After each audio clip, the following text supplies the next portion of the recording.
Deuxième partie de cette journée du 13 août. Après une étape en ligne de 70 km, 69 km, eh bien, désormais, place au contre-la-montre, un prologue presque, si ça avait été placé hier, seulement 6 km de chrono, donc un chrono extrêmement court. Ça ne peut pas s'appeler prologue car ce n'est pas la première étape de ce Tour de France.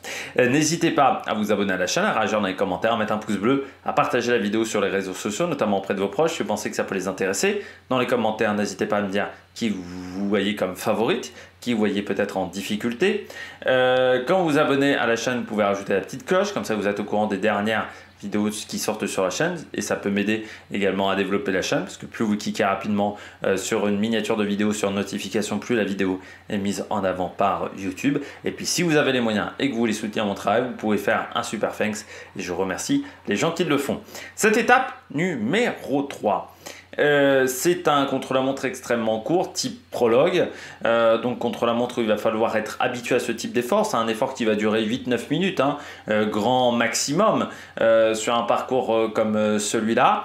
Il faudra voir comment l'organisme encaisse deux courses dans la même journée, avec une organisation, comme je vous l'ai dit dans la vidéo précédente, qui ne sera absolument pas évidente pour les concurrentes. Il y a 8 virages, je crois, en 6 km. Donc on a vu bien pire, demandé notamment cette année sur le prologue du Tour de Romandie chez les garçons, où c'était bien plus technique que ça, sur le premier prologue. Malgré tout, on commence par une énorme ligne droite et les virages sont plutôt dans la dernière partie de parcours. Là, on aura peut-être un peu moins de lucidité dans les 2 derniers kilomètres, où on sera un petit peu fatigué physiquement.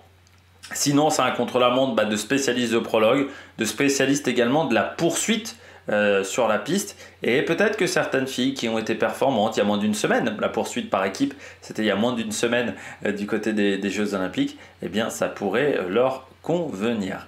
Du côté du dénivelé positif, 23 petits mètres, c'est la 8e et dernière étape de ce classement. On regarde tout de suite le parcours. On regarde tout de suite le parcours de cette 3e étape, donc un contre-la-montre qui part de Rotterdam pour aller à Rotterdam.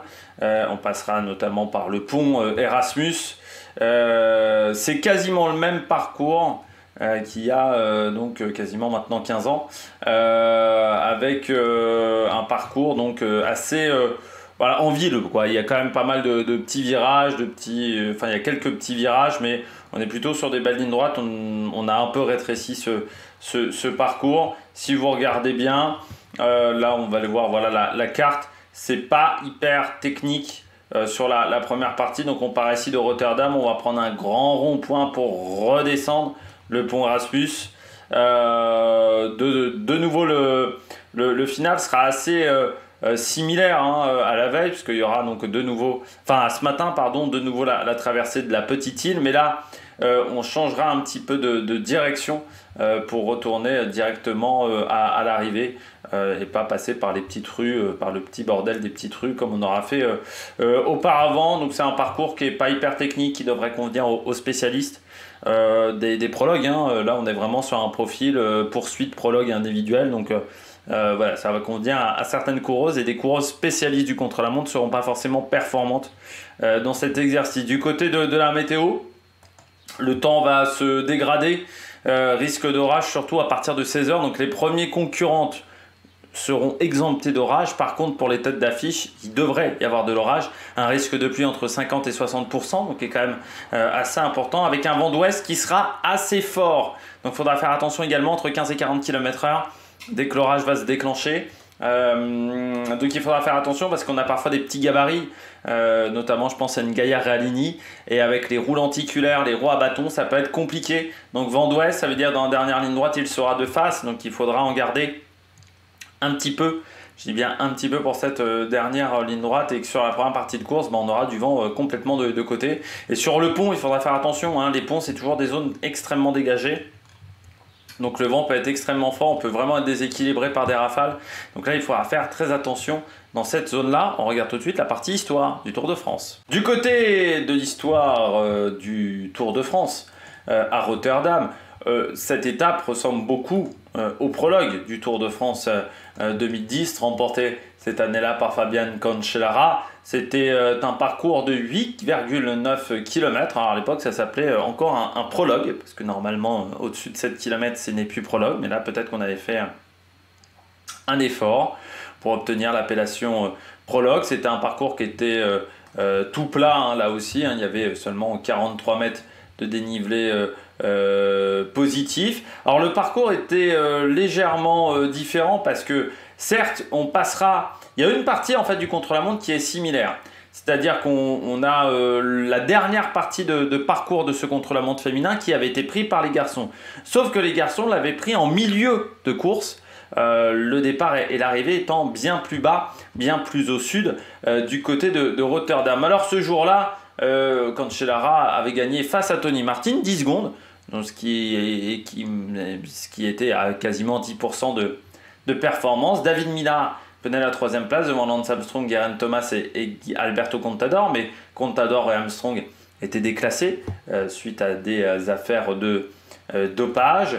Est-ce qu'il y avait eu des grosses surprises? Oui, Cadel Evans qui avait perdu 39 secondes d'entrée avec Luis Leon Sanchez, Maxime Montfort également qui avait perdu 41 secondes. Le premier français sur ce chrono-là, ça avait été Damien Monnier, 36e à l'époque avec la Cofidis. Si je regarde les derniers coureurs, Florencio n'avait pas pris le départ. Et Cardozo avait fini à 6 minutes 20, voilà, ce qui aurait pu valoir un hors-délai, mais comme c'était un prologue, il n'y avait pas de hors-délai. Manuel Antonio Leal Cardozo, qui était de la Fortune Servetto. C'est même les 2 seules années où il s'est retrouvé en World Tour avec Radoshak, coureur qui est passé par Cara Rural, par la Tavira, vainqueur d'étape sur le Tour du Portugal, d'une étape sur le Tour de Catalogne. Aussi dans son palmarès, 17 victoires voilà, chez les professionnels pour ce coureur, mais qui avait vraiment souffert dans ce contre-la-montre en 2010. Il avait même abandonné dès le lendemain, hein, donc il avait dû chuter parce qu'il n'avait pas pris le départ de l'étape du lendemain. Et ensuite, il avait été sur le Tour d'Espagne. Ça lui avait plutôt bien réussi avec 2 5e places et une 3e place à Salamanca. Voilà, c'était plutôt un profil sprinter, ce qui est assez rare chez les Portugais, quoi, qui a Yuri Letao désormais. Et il avait remporté également une étape cette année-là sur le Down Under, où il avait battu Valverde, mais qui avait été déclassé. Donc il avait battu Cadel Evans, Sagan et Finetto, voilà, du côté de Stirling. On passe, et je vois dans les derniers de cette étape-là en 2010, qui pourtant... on les verra quelques temps après, il y avait Pierre Rolland et Thomas Voeckler, voilà, qui avaient fini 182e et 184e. Nocentini également avait fini avec 1 minute 27 de retard, voilà, parmi les derniers de ce classement. Il y avait Sulzberger également qui avait perdu pas mal de temps. Sulzberger qui à l'époque était à la Française des Jeux. Alors, elle n'est pas restée longtemps à la Française des Jeux, 3 ans, quoique quand même. Ouais, non, quand même, stagiaire à partir de août 2008 et professionnel dans cette équipe jusqu'en 2011. Il a pris sa retraite en 2016, Wesley Sulzberger. Il était dans une équipe japonaise, Kinyan Cycling Team. Pas toujours facile hein, pour les coureurs de ce niveau-là. Dans sa dernière année chez les professionnels, vainqueur d'une étape du Tour des Philippines et du classement de la montagne du Tour de Kumano. Voilà.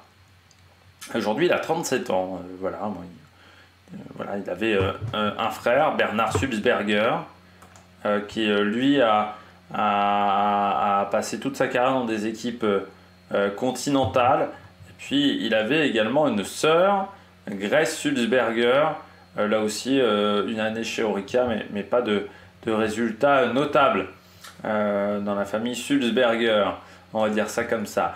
La cycliste du jour, eh bien, on parlait ce matin de Lucinda Brandt, équipière. On peut parler de Chantal van den Broek également. Elle qui est désormais à la SD Works. Dans sa dernière année de contrat, ces 2 filles qui sont quasiment de la même génération, hein, 34 et 35 ans. Lucinda Brand, 35 ans, elle 34 ans. La particularité de Chantal van den Broek, c'est qu'elle a été championne du monde. C'était en 2007, c'était la fameuse côte du saumon du côté de Bergen. Elle avait réussi à sortir en fait dans la petite descente qui suivait la côte du saumon. Il y avait eu un regroupement.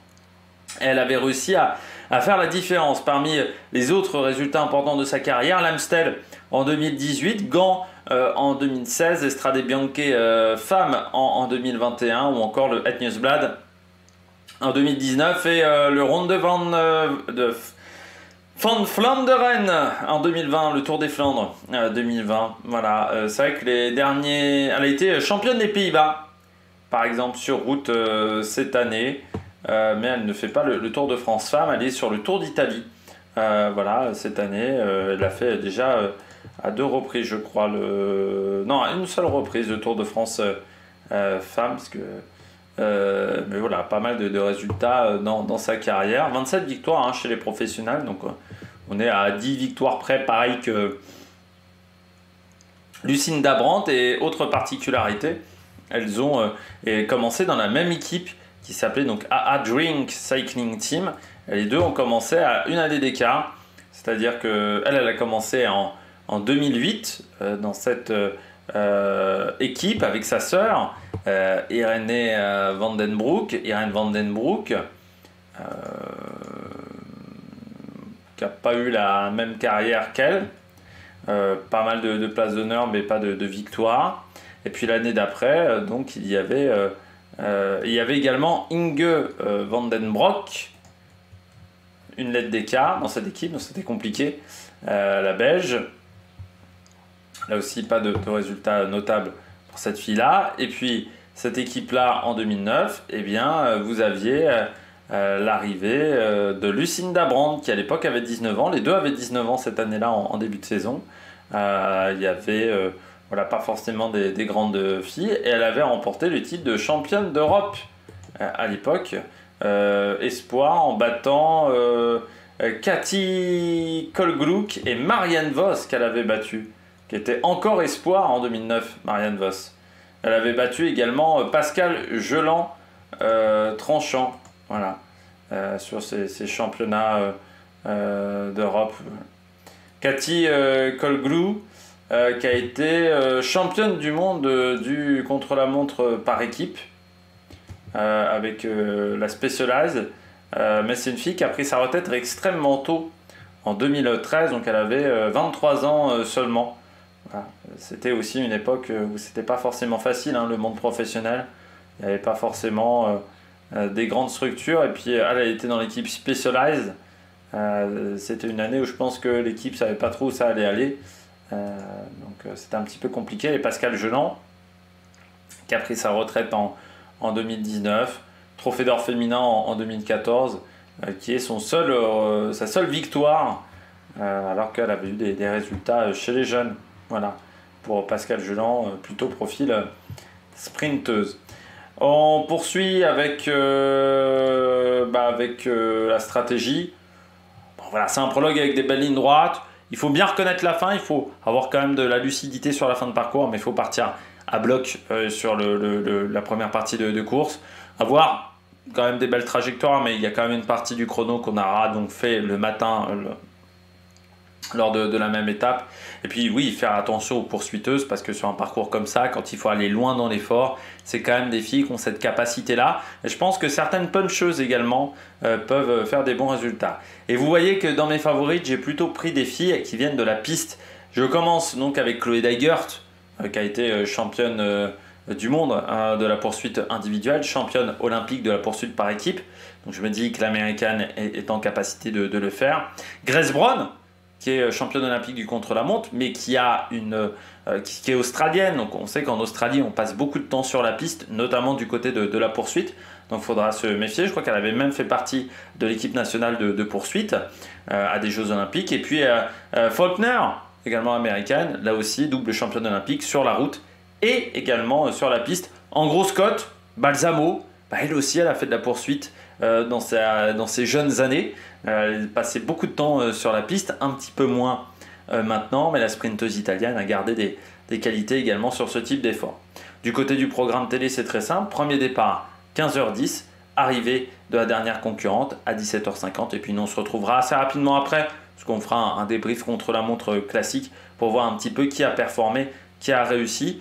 Par contre, la vidéo de mercredi, je ne sais pas si elle arrivera mercredi, voilà, ou si elle arrivera peut-être un petit peu plus tard, la vidéo de débrief de l'étape de Liège, parce que bon, j'ai un rendez-vous à la même heure, j'ai mal pris l'horaire du rendez-vous, donc voilà, ça sera un petit peu compliqué de suivre tout ça, donc je vais regarder la course un petit peu après. Et ça pourrait voilà, avoir un impact, bien entendu, sur l'heure d'arrivée de la vidéo. Eh bien, j'espère que vous avez aimé cette vidéo. N'hésitez pas à vous abonner à la chaîne, à réagir dans les commentaires, à mettre un pouce bleu. Et puis nous, on se retrouve pour de nouvelles aventures sur Mag Production. Ciao, ciao!